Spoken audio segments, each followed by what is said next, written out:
Etong si Madriaga, nabalatan. Nahubaran. Kasi malapit na po guys. Kailan yon? Bukas na yata eh.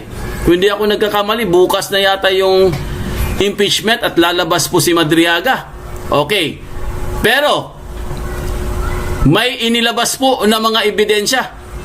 Si Attorney Panelo Jr., si Attorney Paulo, meron po siyang bagong inilabas na pag talagang, ito po, babagsak dito si Madriaga mga kaibigan sa inilabas po. Dahil ito pong ebidensya guys, laban po ito dito kay Ramil na nagpapanggap po mga kaibigan.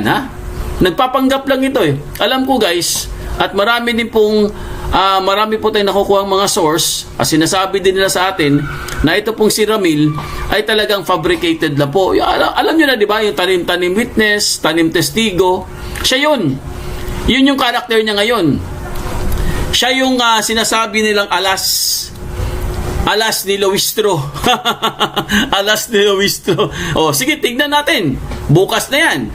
Alamin po natin bukas kung anong mangyayari sa kanya kasi pinayagan na daw siya mga kaibigan, binigyan na daw siya ng clearance para dumulog sa impeachment ni VP Sara at meron daw siyang pasabog.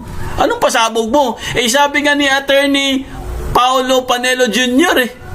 Lahat ng inyong inilalabas ay pawang kasinungalingan, fake news. Kasi po, ang ilalabas po ni Attorney Panelo Jr. mga kaibigan, ito po ang pangontra doon sa mga sinasabi nitong Ramil na to. Dahil tandaan nyo guys wala po siyang kredibilidad. Bakit? Dahil isa po siyang PDL Binasa po natin yan, nag-research po tayo guys. Although, pwede naman sila maging witness. Pwede naman silang gawing whistleblower kahit PDL ka. Pero, yung credentials mababa. Di ba? Kasi unang-una sa lahat, hindi naman talaga siya kilala ni VP Sara. At wala po silang kaugnayan. Wala po silang relasyon. Hindi naman silang magkaibigan. Hindi rin siya na-hire. Never po siyang na-hire sa grupo ni VP Sara or sa kanyang mga PSG. Dahil meron pong kumanta guys ayon po kay Attorney Panelo Jr., may kumanta at itinuturo etong si Madriaga. Kahit nga mismo dun sa mga nabanggit niya, like si Senator Amy Marcos, binanggit ni Ramil Madriaga, nakasama daw sa meeting na yon. I don't know how we can get the testimony of PRRD, for example, who's in The Hague, but I'm sure we can get people close to the president that might have personal knowledge about these things. And of course, the vice president. And tomorrow, if he supplies more information, because there's a lack of dates, diba? And specific lack of dates. Lack of dates. Ayun, narinig niyo po ang sinabi ni Attorney Paulo Panelo Jr. mga kaibigan. Lack of dates. Ibig sabihin guys, wala pong mga petsa mga kaibigan. Hindi ka naman pwedeng gumawa ng letter or parang ginagawa kasi ng ebidensya yan Hindi ka naman pwedeng gumawa ng ganyan kung wala mga dates. Wala kang specific na information. Kasi madali lang pong gumawa ng liham. Ito, ipakita ko, magbibigay po tayo ng example mga kaibigan, okay? Para kayo din po guys, tulungan nyo po si Foodinet, no? Nasuruin po itong mga letter niya. Kasi itong mga letter po ngayon na pinapakalat itong mga bangag na to guys, ay kumalat na po ito sa social media. Ito po, ito po yung isa sa mga letter, one of the letters ni Madriaga mga kaibigan. Ito, anong napapansin nyo dito guys? Sa liham na ginawa di umano ni Madriaga po mga kaibigan, na sinasabi nila guys, ito daw yung magpapatunay na ang utak sa paggurgur o gugurgurin si bangag ay itong si former President Duterte kasama po si Vice President Sara Duterte. Tingnan nyo mga kaibigan, sino pa maniniwala sa liham na to guys? Tingnan nyo mabuti guys. Andyan po sa inyong screen. Pakisili po mga kaibigan. Kayo na po magbigay ng mga reaction po at mga komento nyo. Ano po ang inyong assessment dito? Pakicheck lang po mga kaibigan. Kasi talagang walang mga date Ayan Tingnan mo naman yung sulat niya. Yan o, nakalagay pa nga dito, oh. Yan o, with FPRRD. Kasama daw niya sa FPRRD, mga kasama, mga kaibigan. Ayan o. Tingnan nyo naman, guys. Sino po ang maniniwala dito? Oh, may pirma, oh. May pirma pa, Ramil Madriaga. April 11, 2026. April 11, 2026. Kailan lang to, ah? Tama ba yung nakita kong ano? April 11, 2026? Kailan lang to, mga kaibigan? Kalokohan. Puro kalokohan ito mga to, eh, no? Ayan, no? Oh, meron pa tayong isa dito. Ipapakita ko lang sa inyo, guys, para meron po kayong ano. Oo nga, eh. Yung excuse letter nga, di ba? Kalokohan talaga ito. Sino bang nag-script? Sino ba ang scriptwriter nito? Ha? Oy, kung sino ba ang scriptwriter nito, mag-aral ka nga. Nakakahiya ka naman. Ayan, pakita natin. Ayan o. Ayan o. Tingnan nyo mabuti, mga kaibigan. Sino po ang maniniwala dito, guys? Oh. Sus Maria Joseph. May nakalagay dito 2028? Ah, ito siguro yung presidential 2028. Buang na. Oh, sa tingin niyo, mga kaibigan, kunwari ha, ako hindi naman ako abogado, 'di ba? Sinabi ko naman sa inyo 'yan. Hindi naman tayo nagmamagaling dito. Tayo po ay syempre, guys, no, nagre-rely lang rin po tayo sa mga insider at syempre sa mga source po, mga kaibigan, sa mga reliable source. Hindi ko naman sinasabi na ito po ay isang perfect, no? Syempre, nobody's perfect, di ba? Sabi nga nila. Pero mga kaibigan, kung gagamitin itong ebidensya, guys, at tatanggapin po nito sa House, malabo.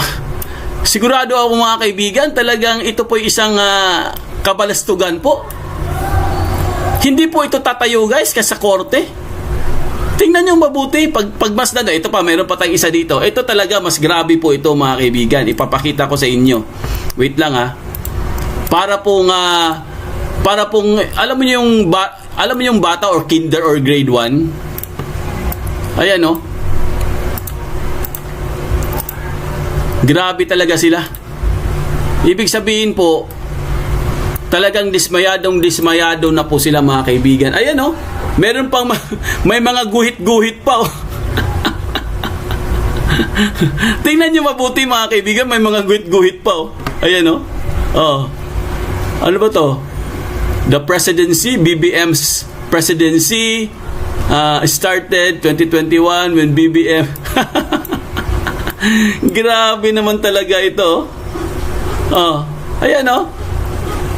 Alam mo, kahit sino po pwedeng gumawa nito, mga kaibigan. 'Di ba? Kahit sino, kahit nga yung, alam mo, kahit yung affidavit, yung sinumpaang salaysay, kahit sino pwedeng gumawa nun, eh. Bakit po siya nagiging legal? Bakit po siya nagiging legit? Unang-una, mga kaibigan, the moment po na nilagyan mo ng mga kumpletong information yan, like for example, mga kumpletong dates, may pirma, meron pong notarized, at meron pong mga witness, may abogado, di ba, notarized ng isang abogado, yun po, nagiging legal siya.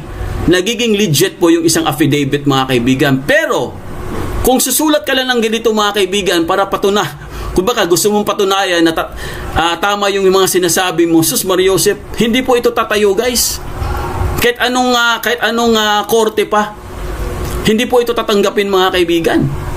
Di ba? Kasi pwede ka na mag-invento, eh. Pwede kang gumawa ng sarili mong story. Isusulat mo lang sa isang papel. Ano ba to? Yellow pad ba to? Ano ba tong ginamit niyang papel, guys? Parang yellow pad, no? Parang intermediate na ewan. So, mga kaibigan, kayo po mismo ang magbigay ng inyong mga komento, guys. Inyong sarili ninyong mga assessment.